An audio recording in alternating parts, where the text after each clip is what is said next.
महाभारत में दुर्योधन के परास्त होने और कुरुक्षेत्र युद्ध समाप्त होने के बाद भगवान कृष्ण अर्जुन को अपने रथ पर युद्ध के मैदान के एकांत हिस्से में ले जाते हैं। फिर वह घोड़ों को मुक्त करता है और अर्जुन को रथ से धक्का देता है। तभी अर्जुन के रथ के ऊपर ध्वज में विराजमान हनुमान जी एक नंगे कपड़े को फड़फड़ाते हुए गायब हो जाते हैं। अंगारे को पीछे छोड़ते हुए रथ फट जाता है। भगवान कृष्ण अर्जुन को समझाते हैं कि भीष्म, द्रोण और कर्ण द्वारा इस्तेमाल किए गए दिव्य हथियारों के बल ने रथ को बहुत पहले ही तोड़ दिया होगा। रथ के झंडे पर केवल हनुमान जी की उपस्थिति ही उनकी रक्षा करती थी। सभ्यता की शुरुआत के बाद से झंडे को अपनेपन और सुरक्षा के प्रतीक के रूप में और लोगों को एक साथ लाने के लिए एक विशेष स्थान मिला है। प्राचीन काल से झंडे भारतीय परंपरा का हिस्सा रहे हैं, जो महिमा और धर्म का प्रतीक है। कार्तिकेय द्वारा ऊंचे सेवल कोड़ी से लंका की खोज में भगवान रामचंद्र द्वारा उठाए गए सूर्य ध्वज, त्रेता युग के राजा युधिष्ठिर के स्वर्ण चंद्र ध्वज से लेकर जगन्नाथ मंदिर में हवा की विपरीत दिशा में रहस्यमय तरीके से उड़ते हुए पतित पावन बांध तक पूरी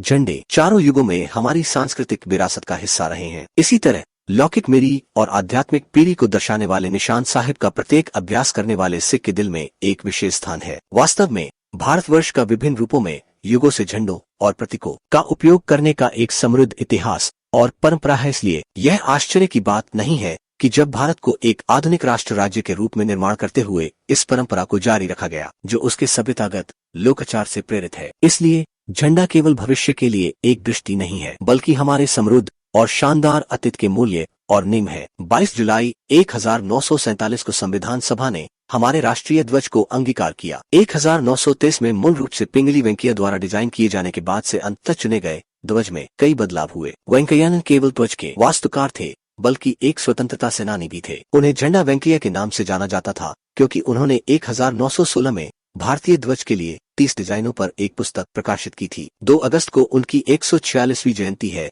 और देश भर के नागरिक अब ध्वज को डिजाइन करने में उनके योगदान के बारे में अधिक जानेंगे, जो आज हमारे पास है। स्वतंत्रता के बाद से ध्वज के साथ हमारा संबंध व्यक्तिगत के बजाय अधिक औपचारिक और संस्थागत रहा है। प्रधानमंत्री नरेंद्र मोदी द्वारा शुरू किए गए हर घर तिरंगा अभियान का उद्देश्य इसे हमेशा के लिए बदलना है। इस पहल का उद्देश्य लोगों को हमारे घरों में झंडा लाने के लिए प्रोत्साहित करना और भारत की स्वतंत्रता के 75वें वर्ष को चिन्हित करने के लिए इसे फहराना है। इस अभियान का उद्देश्य 13 अगस्त से 15 अगस्त के बीच नागरिकों को अपने घरों में राष्ट्रीय ध्वज फहराना है। स्वतंत्रता संग्राम से जुड़े विभिन्न स्थानों पर जीवन के सभी क्षेत्रों के लोगों से जुड़े विभिन्न कार्यक्रम आयोजित किए जाएंगे। यह नई पीढ़ी को हमारे स्वतंत्रता संग्राम के कई धागों की खोज करने की अनुमति देगा, जबकि पुरानी पीढ़ियां और समुदाय उन घटनाओं से फिर से जुड़ेंगे जो एक स्वतंत्र भारत की ओर ले गई। चूँकि यह एक आधारभूत पहल है, इसलिए सरकार की भूमिका एक सूत्रधार की रही है। इस तरह के परिमाण की पहल के लिए सावधानी पूर्वक योजना और निष्पादन की आवश्यकता होती है। सबसे पहले